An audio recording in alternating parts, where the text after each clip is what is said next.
기도하겠습니다. 사랑과 은혜가 풍성하신 하나님, 오늘도 주님의 말씀 앞으로 우리를 불러주시니 감사드립니다.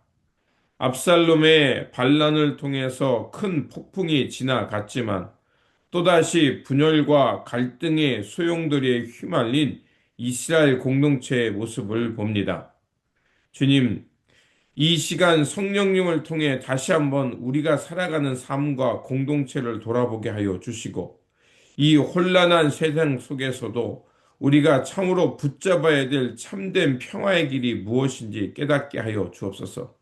무엇보다도 하나님의 지혜로 충만해지게 하여 주시고 그 하나님께서 주신 지혜로 평화와 화평의 길을 걷는 우리 모두의 삶의 자리가 되도록 도와 주시옵소서. 우리 구주 예수 그리스도 이름으로 기도드립니다. 아멘. 오늘 우리에게 주신 말씀은 사무엘하 20장 14절에서 22절입니다. 세바가 이스라엘 모든 지파 가운데 두루 다녀서 아벨과 벳마아가와 에베림 온 땅에 이르니 그 무리도 다 모여 그를 따르더라. 이에 그들이 벳마아가 아벨로 가서 세바를 애우고 그 성읍을 향한 지역 언덕 위에 토성을 쌓고 요압과 함께한 모든 백성이 성벽을 쳐서 헐고자 하더니 그 성읍에서 지혜로운 여인 한 사람이 외쳐 이르되 들을지어다 들을지어다 청하건대 너희는 요압에게 이르기를 이리로 가까이 오라 내가 네게 말하려 하노라 한다 하라. 요압이 그 여인에게 가까이 가니 여인이 이르되 당신이 요압이니까 하니 대답하되 그러하다 하니라. 여인이 그에게 이르되 여종의 말을 들으소서 하니 대답하되 내가 들으리라 하니라. 여인이 말하여 이르되 옛 사람들이 흔히 말하기를 아벨에게 가서 물을 것이라 하고 그 일을 끝내 었나이다.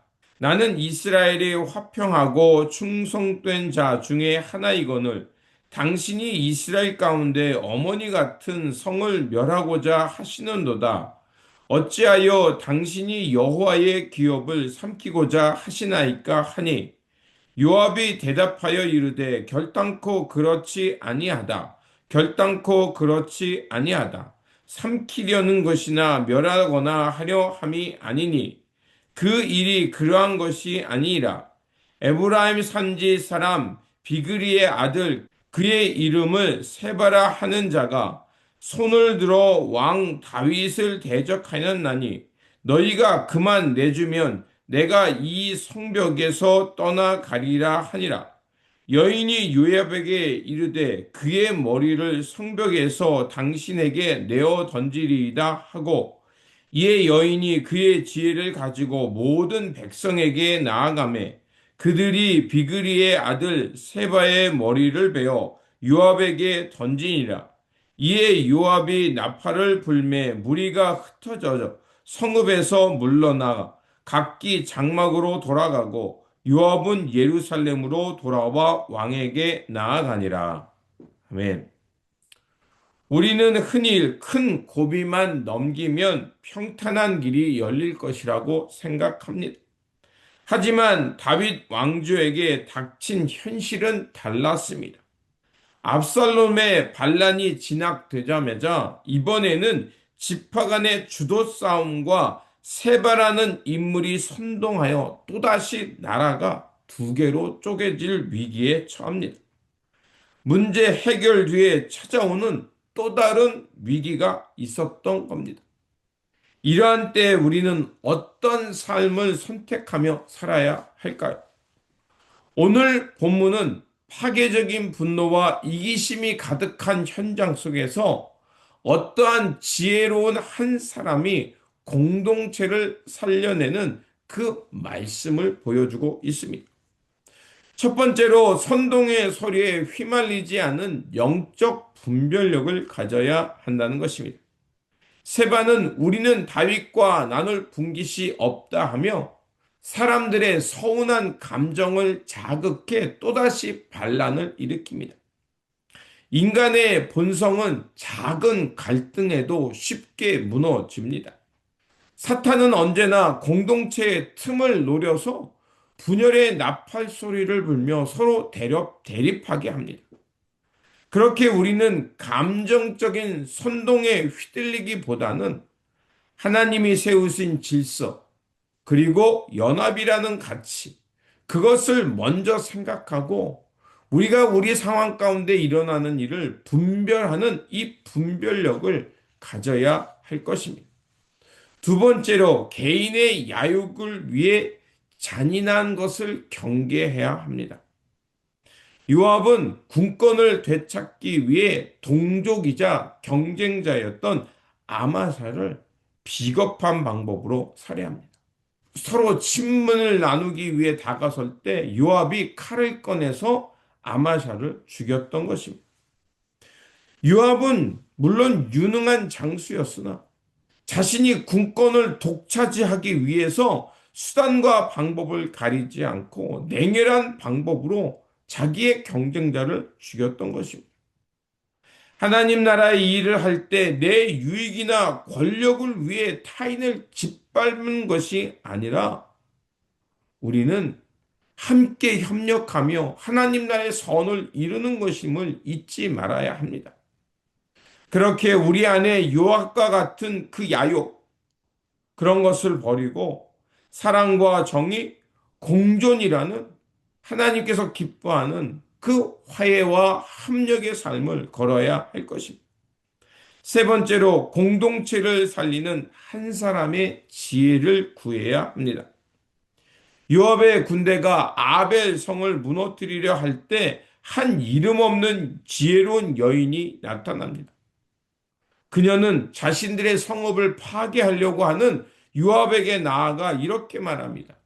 이 성은 그 이스라엘의 어머니 같은 성이며 많은 사람들이 이곳에 와서 지혜를 얻어서 자신의 문제를 해결해 갔던 그 가치와 전통을 이야기합니다. 그래서 이것을 통해 왜 하나님이 우리에게 주신 그 기업을 파괴하려고 하냐라고 이제 지혜로운 말로 요압을 설득합니다. 그녀의 이 지혜로운 말과 설득을 통해서 요압은 성읍을 공격하지 않기로 하고 그녀가 제안한 평화의 조건을 받아들이게 합니다. 그래서 이 이름 없는 여인이지만 지혜로웠던 이 여인을 통해서 다시 한번 그 지혜를 발휘해서 성읍 사람들을 설득하며 반랑의 주동자였던 세바를 죽이고 그 주동자를 처단하고 그의 머리를 요압에게 줌을 통해서 공동체 전체가 죽는 멸망의 길을 막게 됩니다. 그녀가 이렇게 그 지혜로운 말로 공동체를 지킬 수 있었던 것은 무엇이었습니까? 바로 자신들이 가지고 있는 기업이 하나님이 주신 땅이며 이 유산을 물려받은 사람들임을 하나님의 공동된 백성임을 말했기 때문입니다. 이러한 장면은 우리가 지혜가 얼마나 큰 변화와 전쟁을 멈출 수 있는지, 그리고 공동체 전체를 구할 수 있는지 우리에게 깨닫게 합니다. 한 사람의 용기 있는 지혜로운 그 말과 행동 덕분에 공동체와 많은 사람들, 그리고 재산을 지킬 수 있었던 것입니다. 이 슬기로운 여인의 이 행동은 바로 오늘 이 땅에 우리가 진정으로 가져야 될 가치와 모습이 무엇인지 가르쳐 주고 있습니다. 분노의 칼을 휘둘렀던 요압, 자신들의 욕망을 향해서 반역을 꾀했던 세바, 그들 사이에 이 평화를 만드는 지혜로운 여인의 모습이 오늘 이 땅에 우리가 살아가는 삶의 모습이 되어야 할 것입니다. 이 여인과 같은 피스메이커의 역할, 이것이 오늘 이 땅에 가정과 교회, 공동체, 이 사회에 절실히 필요합니다. 그러므로 다시 한번 우리 안에 있는 분열과 이기심의 소리를 멈추고 공동체와 전체의 생명을 살릴 수 있는 하나님의 지혜를 구하면서 이 땅에 평화의 도구로 살아가는 저와 여러분들이 되시기를 주님의 이름으로 축원드립니다. 기도하겠습니다. 역사의 주관자이신 하나님, 오늘 말씀을 통해 분열의 위기를 극복하는 길이 칼과 창이 아니라 하나님이 주시는 지혜와 화평의 마음임을 배웠습니다. 세바처럼 파괴적인 말을 내받지 않게 하여 주시고 유압처럼 눈앞의 이익 때문에 형제를 해치지 않게 하여 주옵소서.